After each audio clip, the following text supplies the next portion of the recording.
What the fuck? Well, what is up, you guys? It is your boy, Brenton Biggers here, and welcome to another video. In today's video, we are going to be talking about, are the Seahawks bad? Brenton here. So obviously, the Packers have finally won a game, and I'm very happy, but the one thing I am happy about is that my Seahawks lost.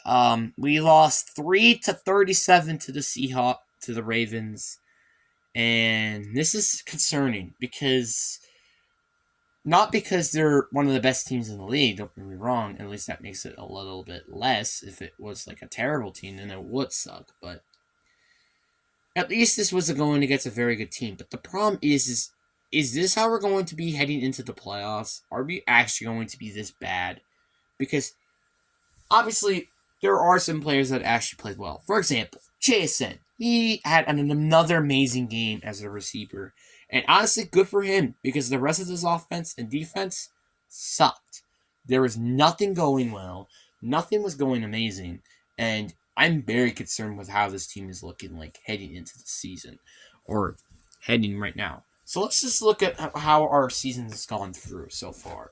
We have gone against the Rams, lost, which I think we're like one of the only teams that beat it, that we lost to the Rams. Yes, we did beat the Lions, and they're kind of good. I'm not gonna lie, but they're still not that good. They're frauds.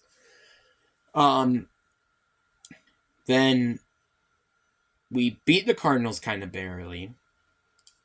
We almost lost to the Panthers. We did beat the Browns though, which I guess that's a good thing, I guess, because they are actually a good team in my opinion. But that doesn't really mean anything sometimes as well. We already had our bye week, which that's actually a bit of a problem because I wish our bye week was this week, honestly. But you get the point. There are a lot of problems with this team, and it honestly could start to go with Geno Smith. Yes, you could say the coaching, maybe that, but Geno Smith is one of the problems.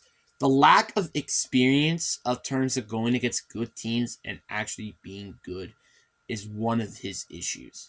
Geno Smith, I'm sorry, but it's just like, I don't think he's the guy.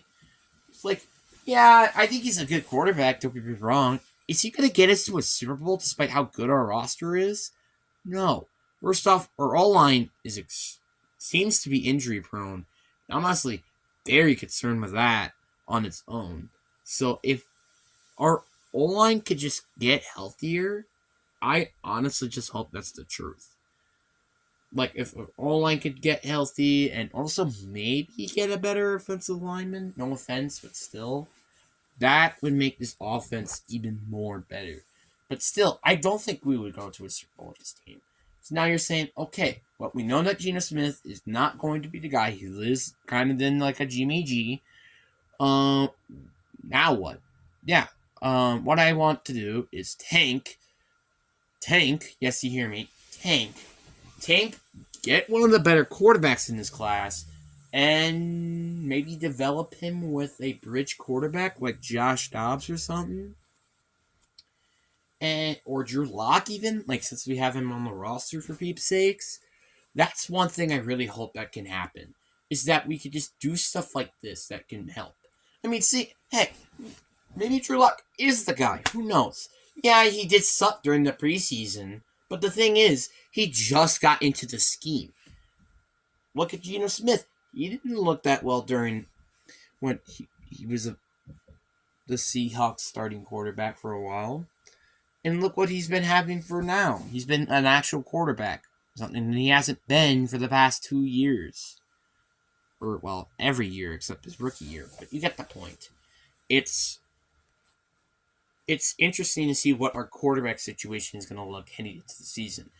Or heading into the later years. Same thing with Pete Carroll, but this is not the video we're talking about. So the point is I'm saying that is a concern. But you know what's another concern? Our defensive line.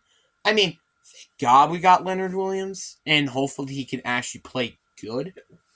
I know I was hating about the trade earlier, but if he can play amazing, oh boy, this is going to be an amazing team. It just sucks that I don't, well, obviously you never know. This could just been a growing pain or obviously daylight savings time, but you get the point. It's very scary. It is very concerning, and you never know what can happen in this league. Like, maybe this is what we truly look like against actually good teams. Obviously, again, the Ravens are honestly, in my opinion, like a Super Bowl contender, which just makes the loss even less hurtful to me. But we really need to start hitting back on track. If we can't win at least 17-point games against good teams, I'm honestly going to be very concerned. So, yeah, that's all I have to really say. We need to start hitting it on offense and defense and need to get good at the game. Otherwise, we are very screwed heading into the season. And I don't want that to happen at all heading into the season. The last thing I want is for us to look from a playoff team, kind of like the Giants, to sucking a lot of ass. So, yeah, that's one of my biggest concerns heading in after that game is this team good, or is this team actually just frauds like the Lions are, and the Dolphins, and the Bills? So yeah, I guess there are a lot of fraud teams, but still, we're one of the frauds, I think, and that kind of stinks. And I guess that could also be the Niners. So, hey, I guess we might win the division or something. I don't know. But, again, this is just a game. It is one game, and it does not determine what the season is. Even if you could say that's the same thing with the Giants, I guess. But still, it's just one game. But anyway, hope you guys enjoyed this video. Peace.